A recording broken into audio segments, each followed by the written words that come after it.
अध्याय 24। मसीह के जीवन और मृत्यु की एक जीवंत भविष्यवाणी।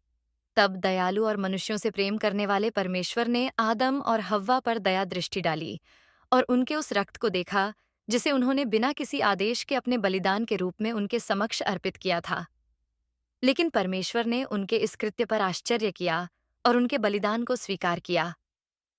परमेश्वर ने अपने आसन से एक उज्ज्वल अग्नि भेजी जिसने उनके बलिदान को भस्म कर दिया। परमेश्वर ने उनके बलिदान की मधुर सुगंध को महसूस किया और उन पर दया दिखाई।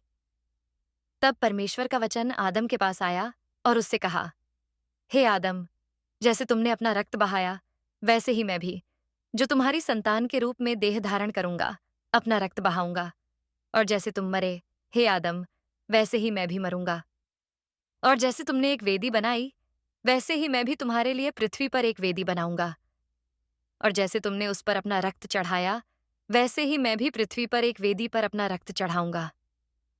और जैसे तुमने उस रक्त के द्वारा क्षमा की याचना की, वैसे ही मैं अपने रक्त के द्वारा पापों की क्षमा और अपराधों को मिटाऊंगा।